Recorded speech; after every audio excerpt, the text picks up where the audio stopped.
चंदनपुर, जहाँ इस साल बहुत बारिश हो रही थी और सभी पशु पक्षी उस बारिश का आनंद ले रहे थे।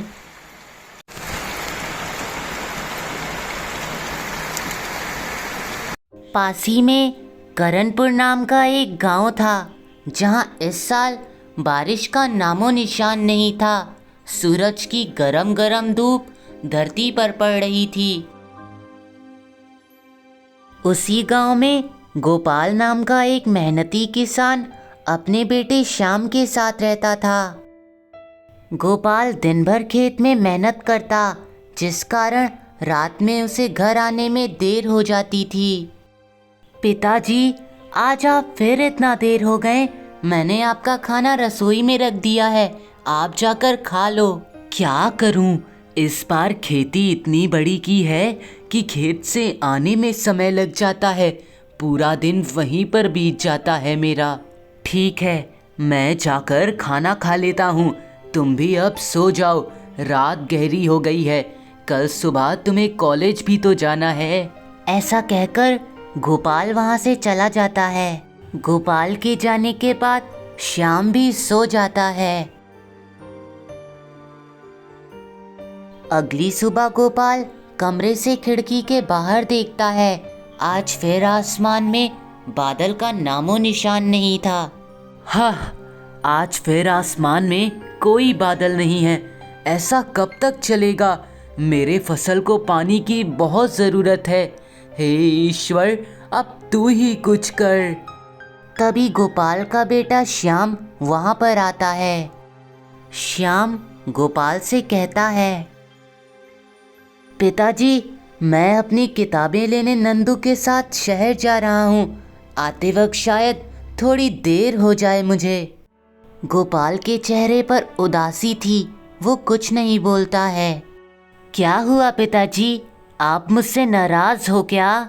नहीं बेटा श्याम, मैं तुमसे नहीं नाराज हूँ, मैं तो ईश्वर से नाराज हूँ। वो बारिश ही नहीं करवा रहे हैं। अब बताओ मैं क्या करूँ? मैंने उन तांत्रिक बाबा के कहने पर जादी खेती की थी, पर मुझे नहीं पता था इस बार भाग्य मेरे साथ ऐसा करेगा। देखो ना, बारिश ही नहीं हो रही। मैंने तो आपसे पहले ही कहा था, आप उस तांत्रिक पर भरोसा मत करो। पर अब जो हुआ सो हुआ। मुझे विश्वास है बारिश जरूर आएगी। अब बारिश का होना तो ईश्वर के ऊपर ही है। तुम मेरी चिंता मत करो श्याम, तुम नंदू के साथ शहर जाओ और अपनी किताबें ले आओ। मेरी चिंता मत करना। गांव के अन्य सभी लोग भी बहुत परेशान थे। श्याम का दोस्त नंदू उसके घर के बाहर उसका इंतज़ार कर रहा था। थोड़ी देर बाद श्याम वहाँ पर आता है। श्याम को देखकर नंदू उससे बोलता है, क्या श्याम, तुमने आने में कितनी देर कर दी? तुम्हें पता है मैं कब से तुम्हारा इंतज़ार कर रहा था।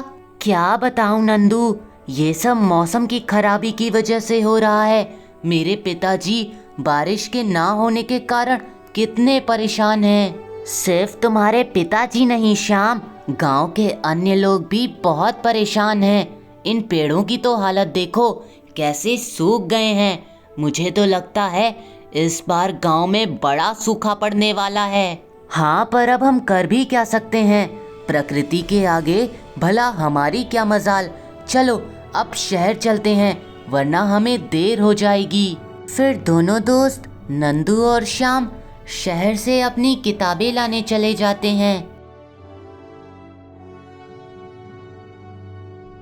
उसी गांव में एक सेठ रहता था, जिसका नाम मुरारी था।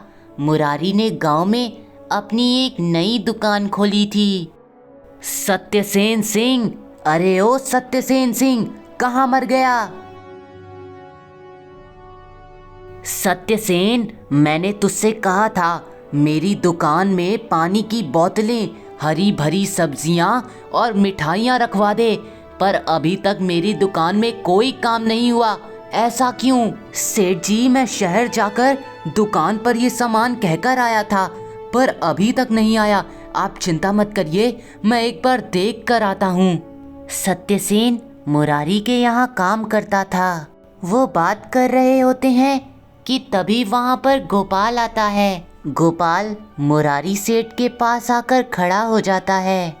अरे गोपाल, आओ आओ, देखो मैंने अपनी ये नई दुकान खोली है। मेरे घर पर आज शाम को पूजा है, तुम्हें खास न्योता दे रहा हूँ, तुम्हें आना ज़रूर है। हाँ हाँ सेठ जी, आपने बुलाया है तो मैं ज़रूर आऊँगा। सिर्फ पूजा में आने से काम नहीं चलेगा गोपाल, मेरी इस दुकान में भी तुम्हें खरीदारी करनी पड़ेगी। कल से मेरी ये दुकान चालू हो जाएगी और शहर की सारी सुविधाएं। कहाँ सेठ जी, मुझे कुएं का पानी ही मिल जाए तो वो भी मेरे लिए बड़ी बात है। आपके दुकान से मैं इतनी महंगी महंगी पानी की बोतलें कभी नहीं ले सकता हूँ सेठ जी। जब तुम्हारी पत्नी विमला जीवित थी तब तुम खुशी खुशी रहते थे। जब से तुमने इस श्याम को गोद लिया है तुम्हारी जिंदगी नर्क से भी बदतर हो गई है गोपाल। ये आप क्या कह रहे हैं सेठ जी, मैं कुछ समझा नहीं।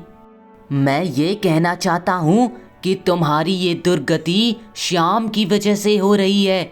ना वो जीवित होता और ना तुम्हारी जिंदगी में इतना दुख और पीड़ा होता। ऐसा मत कहिए सेठ जी, श्याम मेरी जिंदगी है। अगर वो नहीं होता तो शायद आज मैं भी जीवित नहीं होता। मैंने हमेशा उसे अपने सगे बेटे की तरह पाला। वो अनाथ है, इस बात का उसे कभी बोध नहीं होने दिया। मुझे जो कहना था मैंने वो कह दिया, आगे तुम्हारी मर्जी है गोपाल, तुम्हें जो उचित लगे तुम वो करो। वैसे भी तुम्हारे आगे अब मैं क्या ही कर सकता हूँ। मुरारी के पास से लौटकर गोपाल खेत पर आता है। वहाँ पहुंचकर गोपाल देखता है कि उसके फसल का विकास बहुत अच्छे तरीके से हो रहा था, जिसे देखकर वो बहुत खुश होता है। वो मनी मन खुद से बोलता है, अरे वाह, तांत्रिक बाबा की बातें तो सच होती नजर आ रही हैं। उनके कहने पर मैंने ये जोखिम उठाया था और देखो तो इस बार मेरी फसल कितनी अच्छी हो रही है। लग रहा है भाग्य इस बार मेरे साथ है। ये पहली बार था जब गोपाल ने इतनी बड़ी खेती की थी। उसने अपनी सारी कमाई उस खेती में लगा दी थी। बस अब उसे किसी चमत्कार का इंतजार था। खुशी खुशी गोपाल अपने घर पर चला जाता है। उसी रात गांव में काले घने बादल छा जाते हैं। आसमान में तेज बिजलियां कड़कने लगती हैं। सभी बड़े बूढ़े घरों से बाहर आते हैं। महीनों बाद आज गांव में बादल की दस्तक हुई थी। बच्चे खुशी से नाचने लगते हैं। अरे रामू, देखा गांव में काले बादल छा गए। मैं ना कहता था ईश्वर हमारी प्रार्थना ज़रूर सुनेगा। अब ये सूखा ज़रूर ख़त्म हो जाएगा। हाँ भोलानाथ, तू सही कहता है, वरना सभी गांव वालों ने तो इस गांव को छोड़ने का सोच लिया था। पर ईश्वर की कृपा देखो, अब बारिश जरूर होगी। गोपाल अपनी खिड़की से बाहर बारिश होते देख रहा था। वो बहुत खुश था। उसे इस बारिश का बहुत समय से इंतज़ार था। अरे वाह, ईश्वर ने मेरी सुन ली। मुझे इसी का तो इंतज़ार था।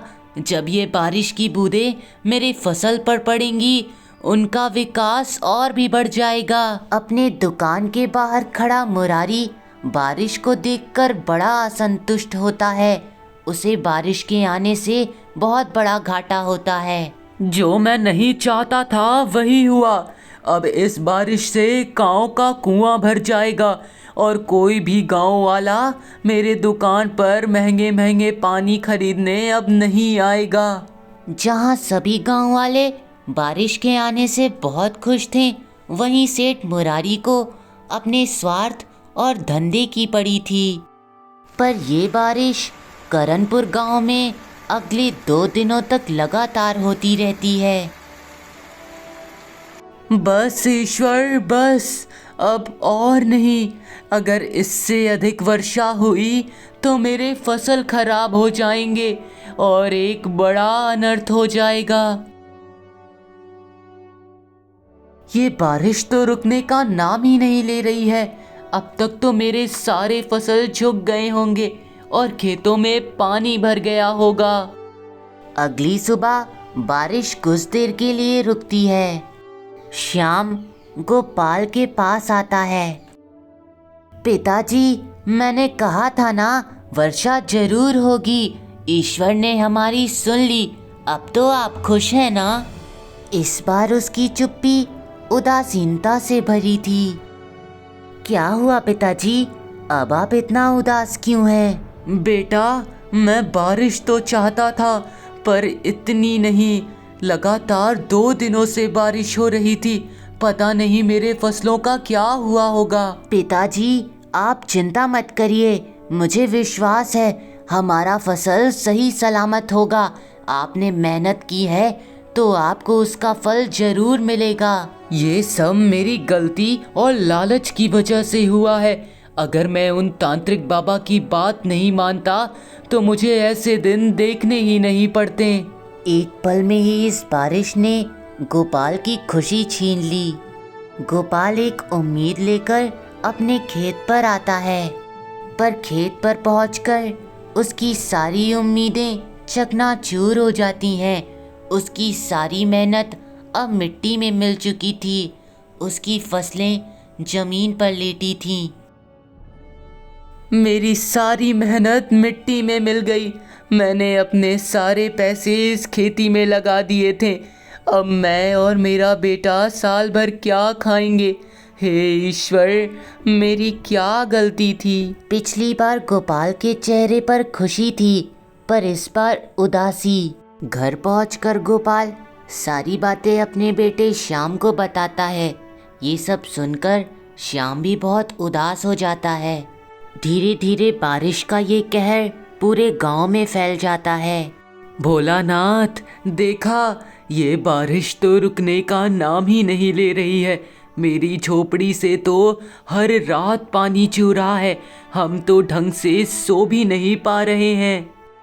मुरारी भी बहुत परेशान था। बारिश के कारण उसका धंधा अच्छे से नहीं हो पा रहा था। आप इतना उदास क्यों हैं? देखिए, सभी गांव वाले कितने खुश हैं। आज इतने महीनों बाद हमारे गांव में इतनी बारिश हुई है। सभी खुश हैं पर मैं नहीं खुश हूँ राधा। इस बारिश के कारण मेरा धंधा पानी सब बंद हो गया है। इस बारिश ने तो मेरी जिंदगी खराब कर दी। मैं तो इस बारिश का आना चाहता ही नहीं था। आपको ऐसी सोच नहीं रखनी चाहिए। अगर बारिश नहीं आती तो हमारे गांव में सूखा पड़ जाता। इससे गांव वालों का कितना नुकसान होता। मैं आपकी पत्नी हूँ, आपका बुरा नहीं चाहती। मैं तो सबका भला चाहती हूँ। अगर हमें इस समाज में जीना है तो हमें सबकी मदद करनी होगी। तुम्हें लोगों की मदद करने की बहुत चुल मची है, पर क्या कभी तुमने मेरे बारे में भी सोचा है? अगर बारिश की वजह से मेरा ये धंधा बंद हो गया तो तुम्हें पता भी है कि मेरा कितना नुकसान होगा। राधा से ऐसा कहकर मुरारी सेठ वहाँ से चला जाता है।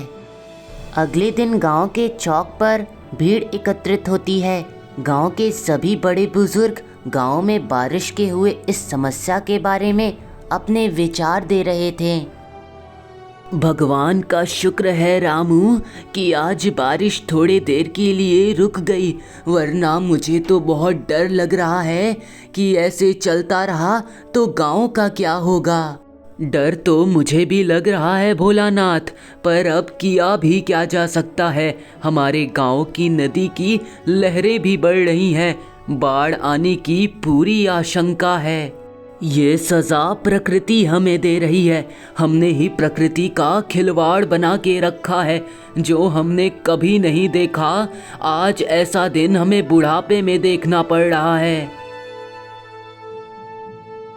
तभी उस गांव में एक तांत्रिक बाबा आते हैं। तांत्रिक बाबा उनके बीच आकर खड़े हो जाते हैं। सभी गांव वाले उनका आशीर्वाद लेते हैं। वो बाबा आसमान की ओर इशारा करके गांव वालों से कुछ बोलते हैं। मैं अपनी दिव्य दृष्टि से देख सकता हूँ कि इस गांव में कोई अनर्थ होने वाला है। मेरी दिव्य दृष्टि बता रही है कि इस गांव का आने वाला कल बहुत बुरा होने वाला है। गांव में पहले से ही बहुत परेशानी चल रही थी। ऊपर से बाबा की बात सुनकर गांव वाले और डर जाते हैं। आप कौन हैं बाबा, और आप किस अनर्थ की बात कर रहे हैं? मेरी दिव्य दृष्टि बता रही है कि नदी से एक विशाल बाढ़ की लहर गांव की ओर बढ़ रही है। इस बाढ़ से गांव में कोई भी व्यक्ति अब नहीं बच पाएगा। ऐसा मत कहिए बाबा, आप तो बड़े ज्ञानी लगते हैं, कोई तो उपाय होगा। इस बाढ़ से बचने का अब एक ही उपाय है, और वो है कि तुम लोग इस गांव को हमेशा के लिए छोड़ के चले जाओ। ये इस बाढ़ से बचने का एकमात्र उपाय है। ऐसा मत कहिए बाबा, आप कोई और उपाय बताइए। इस गांव में हमारा घर, हमारी यादें हैं, हम इसे छोड़कर ऐसे कैसे जा सकते हैं भला? देखो, मैं कोई ढोंगी तांत्रिक नहीं हूँ। मैं तुम लोग का भला ही चाहता हूँ। अगर जीवित रहोगे तो ऐसे अनेक घर आएंगे, पर मृत्यु के बाद तुम इन घरों का क्या कर लोगे? बाबा की बात सुनकर सभी गांव वाले और भी ज़्यादा डर जाते हैं। अच्छा, मैं अब चलता हूँ। हो सके तो मेरी बातों पर विचार करना। ये खबर पूरे गांव में फैल जाती है और गोपाल तक भी पहुंचती है। वो अपने बेटे श्याम से कहता है, देखा श्याम, इस बारिश की वजह से क्या हो गया। हमारे गांव में बाढ़ आने की पूरी आशंका है। अब हमें यहाँ से जाना होगा। पिताजी, हमें इस बात पर एक बार फिर से विचार करना चाहिए। मुझे लग रहा है वो तांत्रिक हमसे झूठ बोल रहा है। उन्हें हमसे झूठ बोलकर भला क्या मिलेगा श्याम? तुम एक बार खुद सोचो, वो इतने ज्ञानी बाबा हमसे झूठ क्यों ही बोलेंगे? वो तो मुझे भी नहीं पता पिताजी, पर मैं सच कह रहा हूँ। वो तांत्रिक बाबा झूठे हैं, सच्चे नहीं। बकवास मत करो श्याम, रात गहरी हो गई है, अब तुम सो जाओ। कल सुबह होते ही हम इस घर और गांव को छोड़कर चले जाएंगे। गोपाल वहां से चला जाता है। उसके जाने के बाद श्याम भी सो जाता है। अगले दिन सुबह होते ही गोपाल और श्याम गांव छोड़कर जंगल आ जाते हैं। चलते चलते दोनों बहुत थक जाते हैं, तो एक जगह पर आकर वे रुकते हैं। पिताजी, हमने अपना गांव तो छोड़ दिया, पर हमें एक बार सोचना चाहिए था। उस गांव में हमारा घर है, हमारा खेत, हमें इस तरह उसे छोड़कर नहीं आना था। देखो श्याम, बाबा ने कहा है गांव में कभी भी बाढ़ आ सकती है। बाढ़ आने के बाद बहुत महीनों तक घरों में पानी भरा रहता है। ऐसे में घर जाने का कोई फायदा नहीं। पिताजी, चंदनपुर में तो लगातार 1 महीने से बारिश हो रही है, पर वहाँ तो कोई बाढ़ नहीं आई। मुझे तो ये सब बाबा का ढोंग लग रहा है। हमें उन पर विश्वास नहीं करना चाहिए, क्योंकि चंदनपुर से नदी बहुत दूर है और हमारे गांव से तो नदी बिल्कुल सटी हुई है। इसलिए बाढ़ आने का सबसे पहले हमारे गांव में ही खतरा बना रहेगा। श्याम अपने पिता की बातों का कोई जवाब नहीं देता है, पर मन ही मन उसे वो तांत्रिक बाबा झूठे लग रहे थे। उनकी वो बातें उसे मनगढ़ंत सी लग रही थीं। सभी गांव वाले करनपुर गांव को छोड़कर जा चुके थे। वहां पर सिर्फ सेठ मुरारी और उसकी पत्नी खड़ी थी।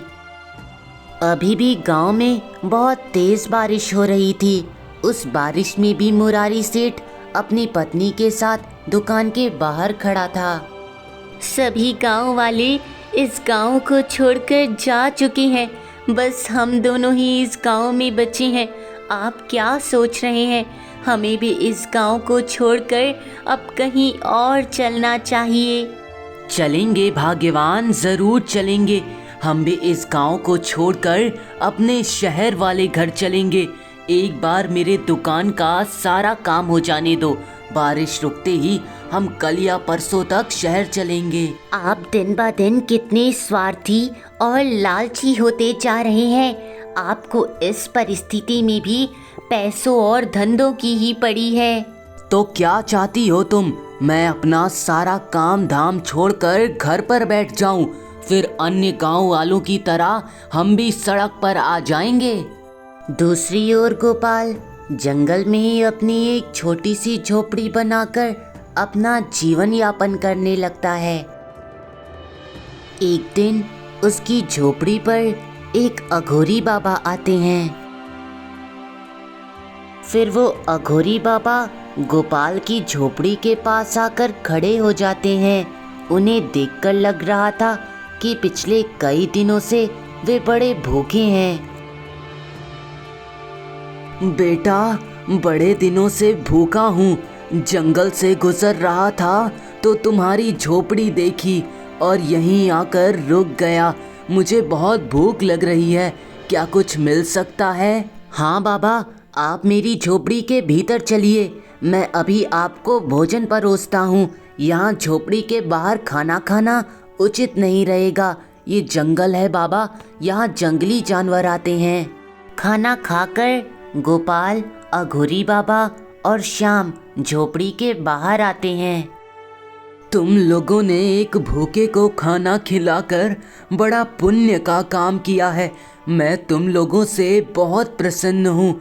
मांगो, तुम जो मांगोगे मैं वो दूंगा तुम्हें। अब हम आपसे क्या ही मांगे बाबा, हमारे पास जो था वो हमसे छिन गया। करनपुर गांव में हमारी एक छोटी सी झोपड़ी और खेत था जो बाढ़ में डूब गया।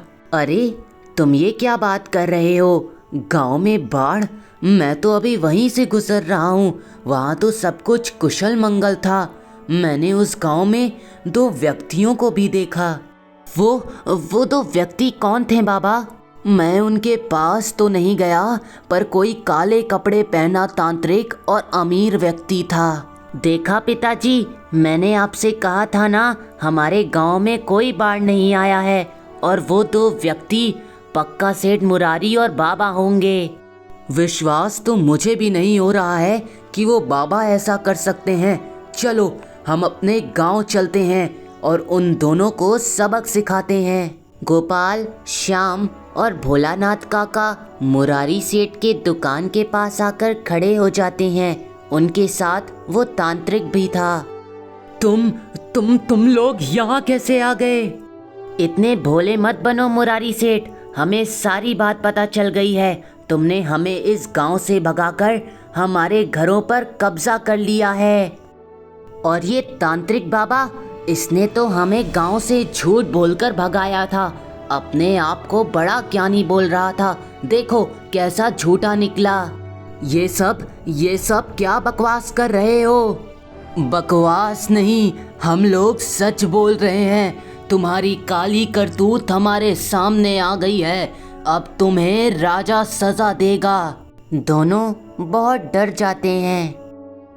नहीं, ऐसा मत करना, मुझे राजा के दरबार में मत ले जाना। मुझे अपनी गलती का पश्चाताप है, मैं लालच में आ गया था, मुझे माफ़ कर दो, आगे से ऐसी गलती नहीं होगी। अरे मुरारी, तुम डर क्यों रहे हो? इनके पास क्या सबूत है?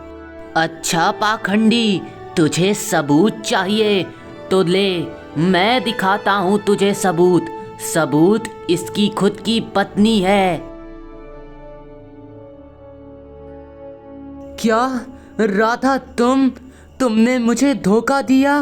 मैं क्या करती, आपकी पत्नी होने के साथ साथ मैं एक इंसान भी हूँ, और एक इंसान होने के कारण सत्य का साथ देना मेरा कर्तव्य है। मुरारी और तांत्रिक को उनके लालच की सजा राजा के दरबार में मिली।